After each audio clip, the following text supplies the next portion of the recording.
तो वह ऐसे नहीं मरेगा। उसको वचन दिया है, उसको आशीर्वाद दिया है ब्रह्मा ने कि जब शिव जी का बेटा पैदा होगा तभी तो मारा जाएगा। इसलिए अभिमान में आकर के देवताओं को दुखी कर रहा था, उनका स्वर्ग आदि सब इसने छीन लिया था। इसलिए भगवान शिव जी कभी अन्याय नहीं होने देते। देवताओं ने भी उन्हीं को पुकारा। इसलिए जीवन में कभी भी दुख आए, कष्ट आए तो भगवान से निवेदन करो, क्योंकि न्याय के देवता भगवान होते हैं। दूसरे की जमीन जायदाद छीनना, दूसरे की संपत्ति को हड़प लेना, ये दुनिया में अन्याय है, इसी को अधर्म कहते हैं।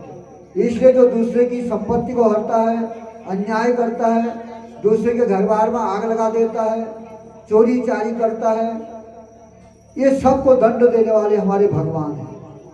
तो आज देवताओं का भी जो स्वर्ग छीन लिया था तारकासुर ने, उनका घर बार संपत्ति पर जो अपना अधिकार कर लिया था, इस दैत्य ने, इस राक्षस ने, इसी राक्षस को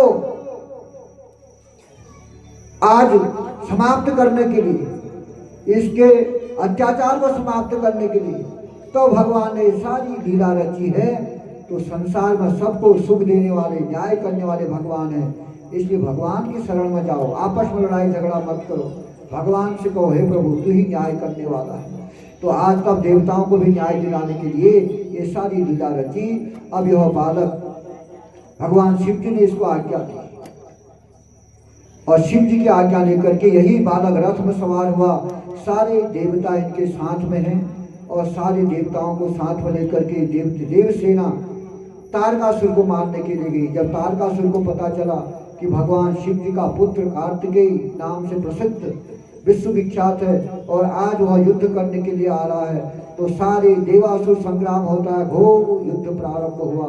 देव दानवों में युद्ध होता है, अनेक दानव भी समाप्त होते हैं, अनेक देवताओं को भी अनेक प्रकार की हानि होती है। जब सारा देव पक्ष में हाहाकार मच गया तो भगवान शिव के बालक ने अपने पिता के द्वारा दिया हुआ, भगवान शिव जी का दिया हुआ वह दिव्य अमोघ अस्त्र को, अपने दिव्य अमोघ अस्त्र को, पाशुपत अस्त्र को हाथ में लिया और उसका प्रहार किया तारकासुर के ऊपर और एक ही क्षण में उस तारकासुर नामक राक्षस को मार गिराया। और जितने भी राक्षस थे भय के मारे स्वर्ग को छोड़ करके चले गए। तो सारा स्वर्ग का राज्य जो देवताओं का छिना हुआ था, राक्षस ने लिया था, तो सारे देवताओं का राज्य देवताओं को प्राप्त हो गया। तब सारे देवता लोग भगवान शिव जी की आराधना करते हैं, स्तुति करते हैं और कार्तिकेय भगवान को भी हाथ जोड़ करके निवेदन करते हैं। नमः कल्याण रूपाय नमस्ते विश्वमंगल विश्वबंधो नमस्तेस्तु नमस्ते विश्वभावन नमोस्तुते दानववर्यहन्त्रे बाणासुर प्राणहराय देव प्रलम्बनाशाय पवित्ररूपिणे नमो नमः शंकरतातुभ्यं नमो नमः शंकरतातुभ्यं। जब तारकासुर मारा गया भगवान शिव के बेटे के हाथों से, अब देवताओं का छिना हुआ राज्य स्वर्ग देवताओं को पुनः प्राप्त हो गया। अब धरती में पुनः यज्ञ प्रारंभ हो गई।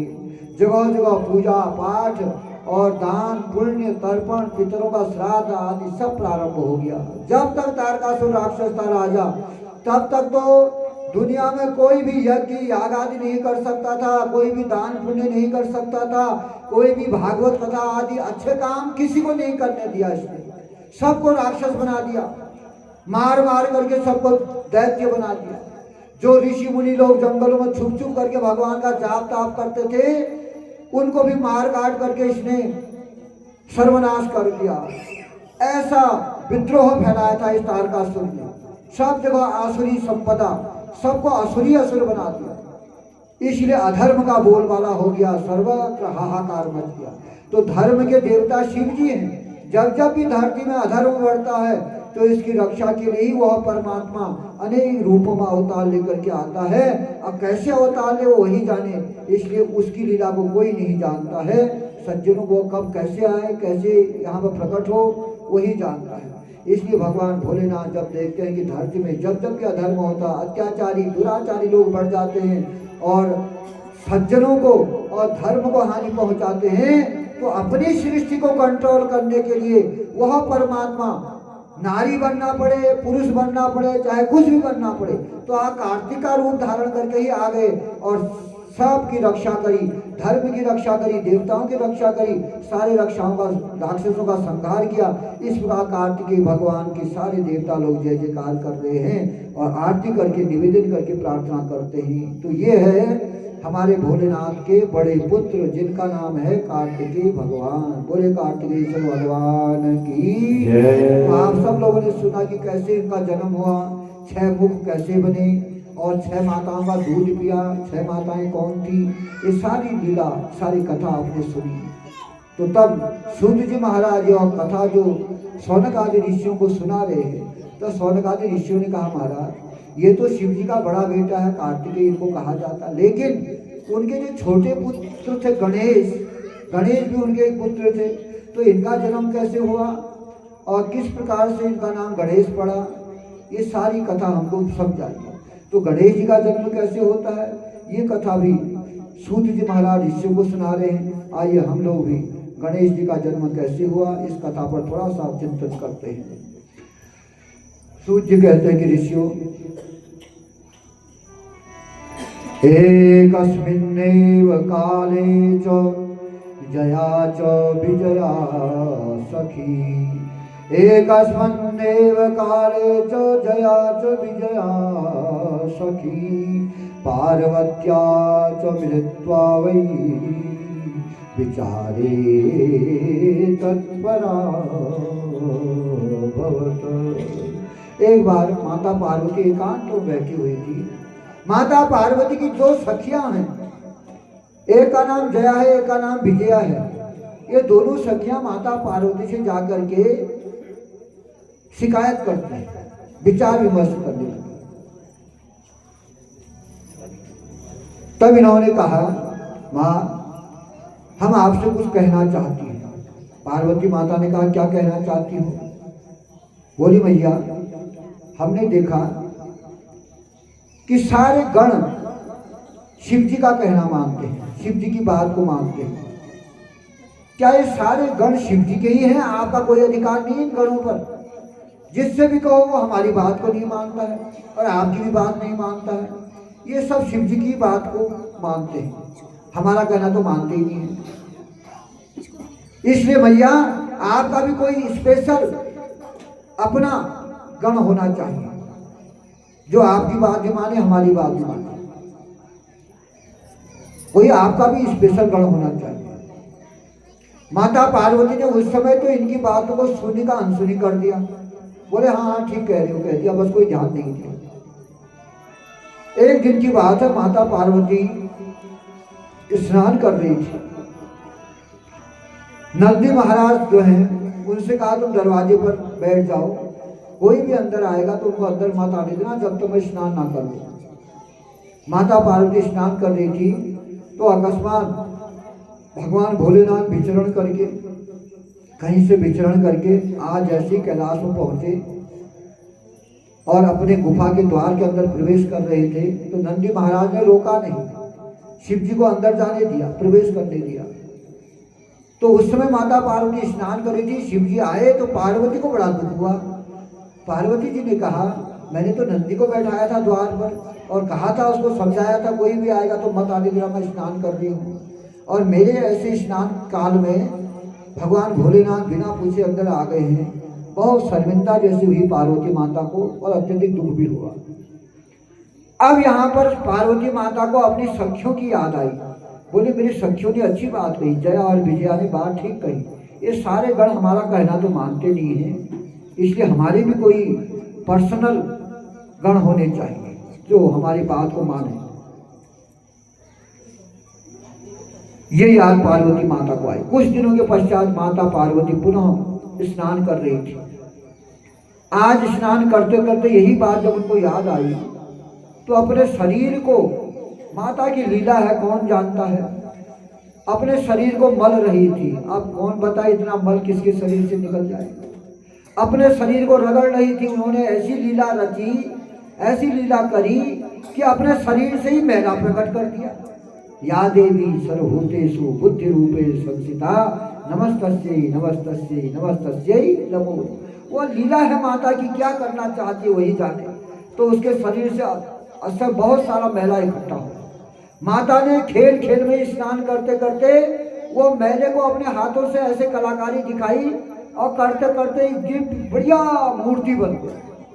मूर्ति जब बनी, माता ने कहा हो ये तो बहुत ही सुंदर मूर्ति बन गई है। अब उस मूर्ति को त्यागने की इच्छा नहीं हुई, खूबसूरत मूर्ति बन गई, तो उस मूर्ति को फेंकने की इच्छा नहीं हुई। तब माता ने कहा अरे मैं तो स्वयं शक्ति रूपा हूँ। या देवी सर्वभूतेषु शक्ति रूपेण संस्थिता नमस्तस्यै नमस्तस्यै नमस्तस्यै नमो नमः। आपके अंदर, हमारे अंदर, सबके अंदर माता भगवती तो बैठी है।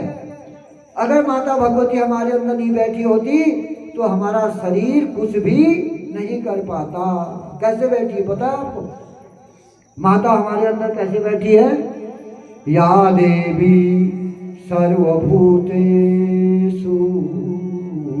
शक्ति रूपेण संस्थिता नमस्तस्यै नमस्तस्यै नमस्तस्यै नमो नमः। अगर माता हमारे शरीर में बैठी नहीं होती, ना तो आंख काम करती, ना पांव काम करता, ना हाथ काम करता, कोई भी अंग हमारा काम नहीं करता। इसलिए माता आंख में बैठी है, दृश्य शक्ति, देखने की शक्ति आंख में दे रखी है माता ने, सुनने की शक्ति कान में, बोलने की शक्ति मुख में, काम करने की शक्ति हाथों में, चलने की शक्ति पांवों में। पूरे शरीर में शक्ति रूप से विद्यमान है। और जब हमारे शरीर में शक्ति नहीं रहती है तो हम कुछ भी नहीं कर सकते, कुछ भी नहीं।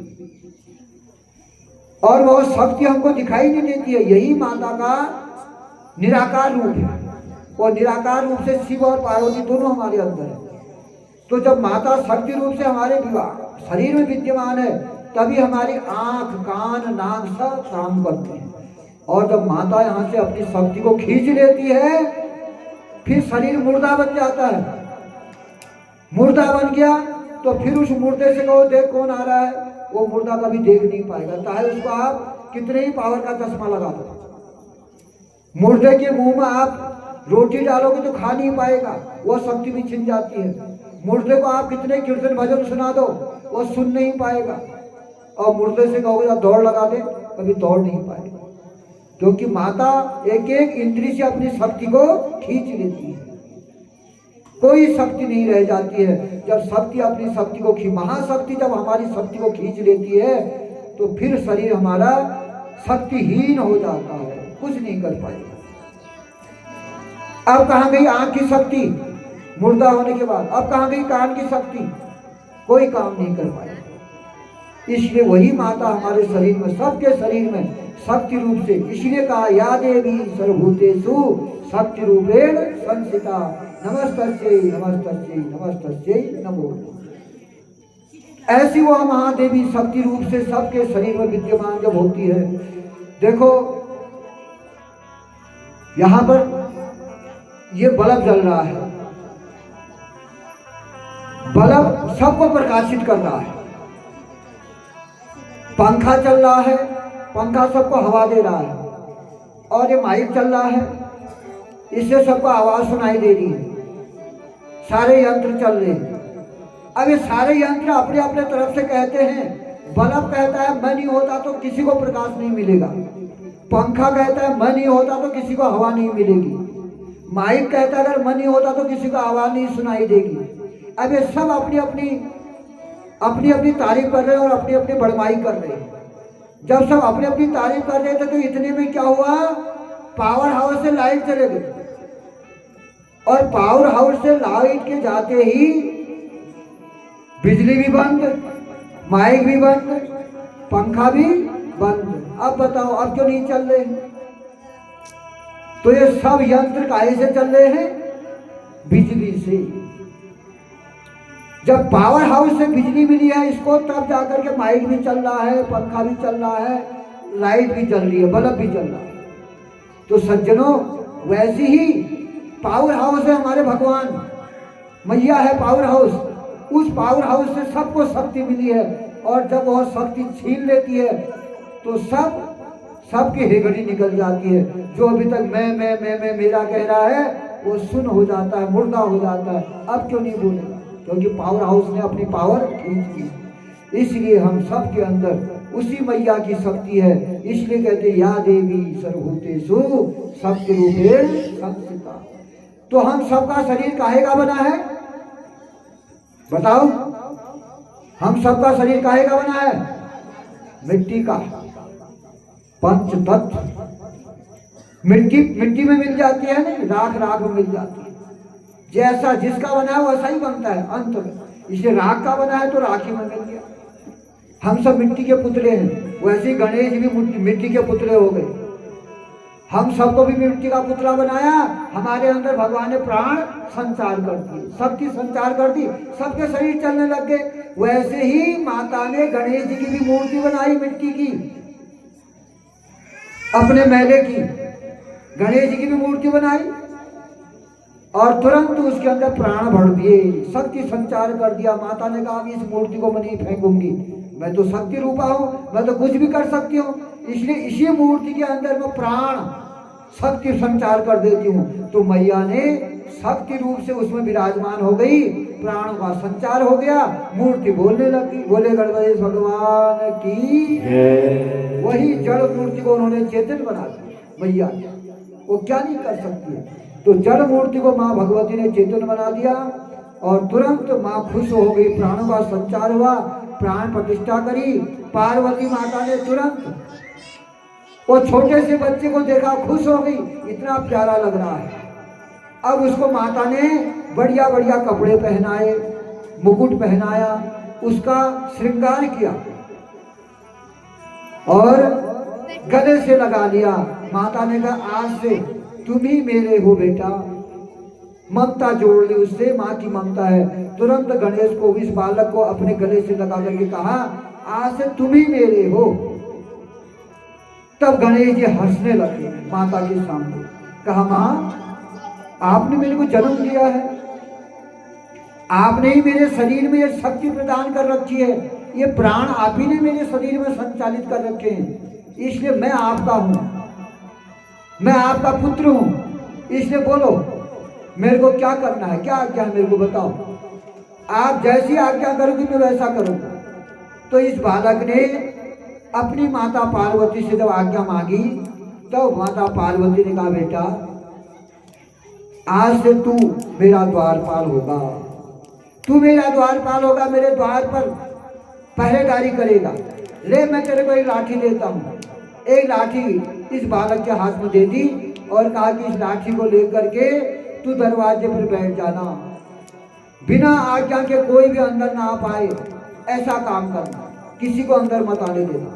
एक लाठी इस बालक के हाथ में दे दी और माता पार्वती का मुख्य द्वारपाल अपने बेटे को, इस बालक को बना दिया। इस प्रकार यह छोटा सा बालक माता के द्वारा दी हुई लाठी को लेकर के द्वार पर बैठ गया, माता पार्वती के दरवाजे का पहरेदार बन गया। अब यह बालक अपनी माँ के द्वार की पहरेदारी करता है। तो इस बालक ने, अब ऐसा आज्ञाकारी बेटा है। एक बार भगवान शिव जी ऐसे ही अनेक पर्वतों में घूमते घूमते फिर अपने इस द्वार में जब पहुंचे तो यह बालक को पहली बार देखा, आज तक तो देखा नहीं था, पहली बार देखा।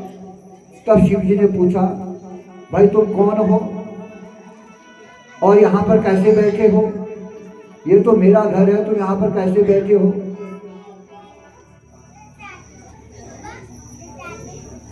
तो इस प्रकार से भगवान, यह बालक जो द्वार पर बैठा हुआ था, तो इस प्रकार से इसने कहा मैं अपनी माता का पुत्र हूं और कहा कि इस द्वार का पहरेदार हूं और मेरी आज्ञा के बिना कोई भी अंदर नहीं जा सकता। जब तक मेरी माता की आज्ञा नहीं मिलेगी तब तक कोई अंदर प्रवेश नहीं कर सकता है। इस बालक ने अपनी लाठी उठा करके शिव जी को रोक दिया।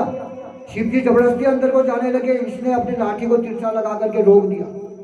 अब शिव जी आश्चर्य पड़ गए, इससे पूछा भाई तुम कौन हो और मुझे रोकते क्यों हो? तब इस बालक ने कहा, देव, हे देव, माता की आज्ञा के बिना आप भीतर प्रवेश नहीं कर सकते। मेरी माता भी स्नान कर रही है, आप ऐसे अंदर नहीं जा सकते। और इतना कहते हुए शिव जी को वहीं पर रोक दिया, हाथ में लाठी उठा दी। अब शिव जी बोले, अरे मूर्ख बालक, तुम किसे रोक रहे हो? अरे दुर्बुद्धि, तू मुझे जानता नहीं अभी तक। मेरा नाम शिव है, मैं गिरिजा पति हूं, पार्वती का पति हूं। मुझे कैसे रोक सकते हो तुम? मुझे क्यों रोकते हो? इतने में भगवान शिव जी के पीछे अनेक शिवगण भी साथ शिव जी के साथ थे। सारे शिव जी के गण वहां पर पहुंच गए, इकट्ठे हो गए। तब शिव जी ने अपने गणों को आज्ञा दी कि इससे पूछो ये कौन है? ये नया आदमी, नया गण देख रहा है, कौन आया है और ये यहाँ पर क्या कर रहा है? इसको यहाँ से हटाओ तुरंत। इतना कह करके शिव जी अलग बैठ गए और अपने गणों को आज्ञा दे दी, भगाओ इसको यहाँ। तब शिव गणों ने कहा इस बालक से, रे रे द्वापरवस्त्वं हि स्थितश्च स्थापितः कुतः वेवास्मान् गणस्येवं कथं जीवितुमिच्छसि। शिव जी के गणों ने कहा, अरे भाई तुम कौन हो और कहां से आए हो? क्या करना चाहते हो यहाँ पर? चलो जाओ यहाँ से, भागो। यदि जीवित रहना चाहते हो तो अभी भी तुम्हारे पास समय है। अगर अपने को बचाना चाहते हो तो चुपचाप यहाँ से चले जाओ। तब यह बालक बोला, मैं तो जो भी हूँ मैं अपना परिचय बाद में दूंगा, पहले तुम बताओ तुम कौन हो? इतने सारे कहां से आए हो? तुम लगते तो बहुत सुंदर हो और फिर भी विरोध करने यहाँ क्यों आए हो? तब शिवगणों ने कहा, बोलो। शिवगण बोले, सुनो भाई, हम तो हैं शिव जी के गण और हम ही यहाँ के द्वारपाल हैं, यहाँ के रक्षक हम ही हैं और शिव जी की आज्ञा से तुमको हटाने के लिए आए हैं। चलो फिर भी हम तुमको शिव जी का एक गण मान करके मार नहीं रहे हैं, नहीं तो अभी तुमको हम मार देते। इसलिए अभी भी हम माफ कर रहे हो तुमको, शांति पूर्वक यहाँ से हट जाओ, चले जाओ, हमारी बात को मानो। क्यों विरोध करते दरवाजों में बैठ कर? हटो यहाँ से।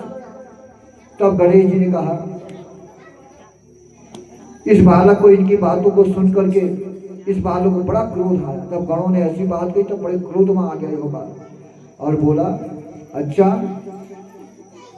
मैंने तो तुम लोगों को बहुत सभ्य समझा था, अच्छा समझा था। तुम लोग तो सब असभ्य निकले। इतने असभ्य कैसे हो सकते हो? अरे मेरा ही घर और मुझे ही भगाओगे?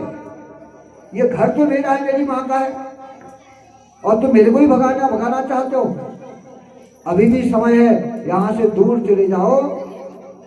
जैसे तुम्हारे स्वामी दूर जाकर के बैठ गए हैं तुम्हारे भोलेनाथ, वैसे ही तुम भी जाकर के बैठ जाओ दूर, मेरे से बोलो मत। अगर मेरे से बोलोगे तो फिर कोई नहीं बच पाएगा। अगर मैंने अपना पराक्रम दिखा दिया तो तुम सब मेरे हाथों मारे जाओ। इस प्रकार इस बालक की बातों को सुनकर के ये गण बोले। अब विचार करने लगे अपने मन में, क्या करना चाहिए? ये तो ऐसी ऐसी बातें कर रहा, दिख रहा तो इतना छोटा छोटा, और बात कर रहा है इतनी बड़ी बड़ी। तब सभी शिवगण शिव जी के पास जाकर के उस बालक के करतूत को बनाने लगे। सभी गण शिव जी के पास जाकर के कहते, महाराज, हे भोलेनाथ, अब क्या करना चाहिए? शिव जी ने कहा, तुम मेरे पास आ रहे हो मेरे को बताने क्या करना चाहिए? अरे तुम नपुंसक हो क्या? तुम्हारे अंदर कोई ताकत नहीं है, तुम उल्टा आकर के मेरे से कह रहे हो क्या करना चाहिए? अरे जाओ, जो करना है वो करो, तुम्हारे अंदर कोई शक्ति नहीं है। एक छोटे से बच्चे की धमकी से तुम इतना डर करके मेरे पास आए हो। जाओ, उसको समझा दो, नहीं मानता है तो उसको पीटो और वहां से भगाओ।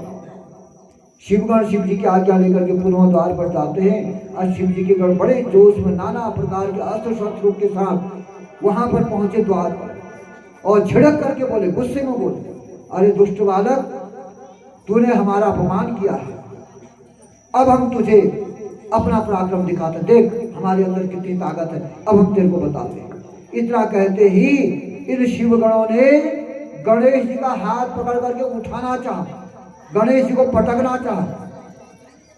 जैसे ही इन्होंने गणेश जी को पटकना चाहा, गणेश जी ने इनको अपनी लाठी से एक धक्का दिया, सबको पीछे ढकेल दिया और ऐसा धक्का दिया सारे गण दूर जाकर के गिर गए। और इनको गिरते हुए देख करके गणेश जी हंसने लगे, जोर जोर से हंसते हुए इस बालक को देख करके सारे गण जोर उच्च स्वर में बोल करके अस्त्र शस्त्र लेकर के इस बालक के ऊपर प्रहार करने लगे। किसी ने त्रिशूल फेंका, किसी ने धनुष बाण फेंका और किसी ने तलवार फेंकी। इस बालक को मारने के लिए सारे गणों ने एक साथ नाना प्रकार के अस्त्र शस्त्र से प्रहार करना प्रारंभ कर दिया। जब गणेश इस बालक का गणेश जी के साथ इन गणों का युद्ध हो रहा था, तब हल्ला गुल्ला होने लग गया बाहर से। अंदर माता पार्वती अंदर थी। तब माता पार्वती को सुनाई दिया बाहर हल्ला क्यों हो रहा है। इस शोरगुल को सुन करके माता पार्वती अंदर स्नान कर रही थी। तब उन्होंने अपने 2 सखियों को भेजा, उनसे कहा पता लगाओ बाहर क्या हो रहा है, हल्ला गुल्ला क्यों हो रहा है, इतना शोरगुल क्यों हो रहा है। तब ये सखियां दौड़ करके बाहर आई। इन्होंने देखा कि शिव जी के हजारों गण इस बालक के ऊपर प्रहार कर रहे हैं, नाना प्रकार के अस्त्र शस्त्र छोड़ रहे हैं। तब इन्होंने जाकर के अंदर माता को बताया, पार्वती को बता दिया, भैया तुम्हारे बालक के ऊपर तो बड़ी भयंकर दशा आई है। कितने सारे गण अस्त्र शस्त्रों से उस छोटे से बालक के ऊपर प्रहार कर रहे हैं, मार रहे हैं उसको। इतना कहा माता पार्वती से और दौड़ करके बाहर आकर के गणेश जी को उकसाने लगी और कहा तुम डरना मत, अपनी माँ की आज्ञा मत तोड़ना, तुम तो वीर हो, मर्द हो, तुम किसी प्रकार मत घबराना। इस प्रकार अपनी बातों से गणेश को और गणेश जी का उत्साहवर्धन कर रही है और भी ज्यादा उनको साहस दिलवा रही है। तो गणेश जी भी आवेश में आकर के शिव गणों से अपनी लाठी उठा करके प्रहार करने लगे, अपनी लाठी के प्रहार करने लगे। अब गणेश जी तो है भैया शक्ति पुत्र, मां शक्ति ने उनके सिर पर पहले ही अपना हाथ रखा है और जिसके ऊपर मां का हाथ है तो दुनिया में उसका बाल बांका कोई नहीं कर सकता। मां शक्ति का हाथ अपने बेटे गणेश जी के सिर पर है, इसलिए जिसके सिर पर हमारी मैया का हाथ, मां भगवती का हाथ, तो दुनिया में उसका कौन क्या बिगाड़ सकता है। मां के सिर पर जिसका हाथ होता है, इसलिए मां की आराधना दुनिया में जो भी करता है, मां भगवती उसका कल्याण कर देती है, उसको कभी पराजित नहीं होने देती है। ऐसी आदि शक्ति महामाया। तो गणेश जी के ऊपर सिर में भगवान मैया का हाथ है, इसलिए कोई भी गणेश जी को पराजित नहीं कर पा रहा है। अपनी अपनी शक्तियों को दिखा रहे हैं, कोई कुछ नहीं बिगाड़ पा रहा है। अब गणेश जी के पराक्रम के आगे सारे शिवगण शिथिल पड़ गए। गणेश जी ने अपने लाठी से ही प्रहार करके अकेले ही कई शिवगणों को मार गिराया। कितनों के हाथ पांव टूट गए, कितनों के सर फट गए, हाहाकार मच गया। ऐसा शक्ति पुत्र गणेश जी अकेले ही पराक्रम कर रहे हैं, क्योंकि शक्ति के पुत्र हैं। आइए जगदम्बा माता का स्मरण करते हुए कथा को विश्राम देंगे। बोले जगदम्बा माता की जय। मैं बालक जो माता से रवानी है, टूट ये नाता से रवानी हो। मैं बालक जो माता से रवानी है, टूट ये नाता से रवानी तेरा वानी माँ पहाड़ा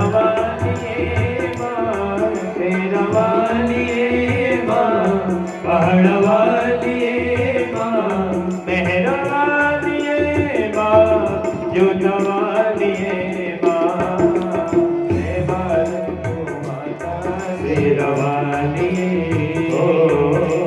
मैं टूटी नाता से रवालिए। सभी लोग हाथ जोड़ करके माता से विनती करिए, माँ हम भी आपके बालक हैं। जैसी शक्ति गणेश जी को दी वैसी शक्ति हमको भी दो। नाता तेरा वालिए हो, मैं बालक तो माता तेरा वालिए। टूटे नाता से गवालिए तोरी ममता मिली है मुझको तेरा प्यार मिला है माँ तेरी ममता मिली है मुझको तेरा प्यार मिला है माँ तेरी आंचल की छाया में मन का फूल खिला है माँ तेरी आंचल की छाया में मन का फूल खिला है तूने बुद्धि तूने साहस तूने बुद्धि तूने साहस तूने ज्ञान दिया है मस्तक ऊंचा करके जीने का वरदान दिया तू है भाग्य विधाता तेरा वादी है टूटे नाता तेरा वादी हो मैं बालक तो माता तेरा वाली हो मैं टूटे नाता तेरा वाली जब से तूने नो में तेरी पावन ज्योत जलाई माँ जब से तूने नो में तेरी पावन ज्योत जलाई मंदिर मंदिर तेरी मूरत देने लगी दिखाई माँ मंदिर मंदिर तेरी मूरत देने लगी दिखाई ऊंचे पर्वत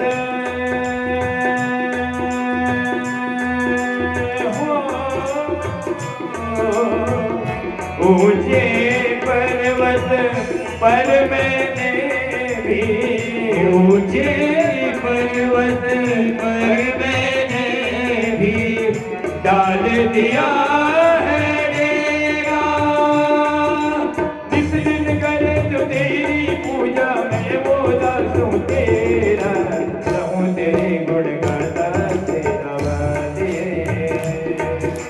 मैं टूटिए नाता से गवाले मैं बालक तू माता से गवाले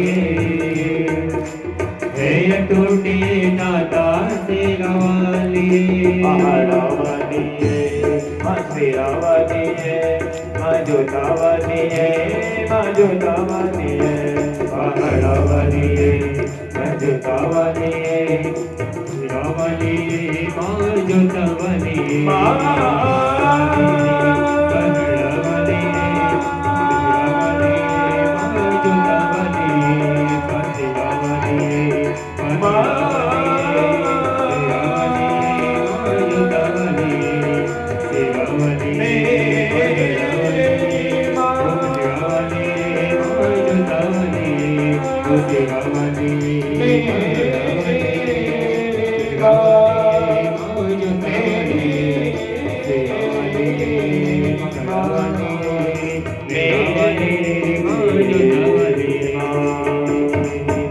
बोले आदि शक्ति अम्बा माता की जय।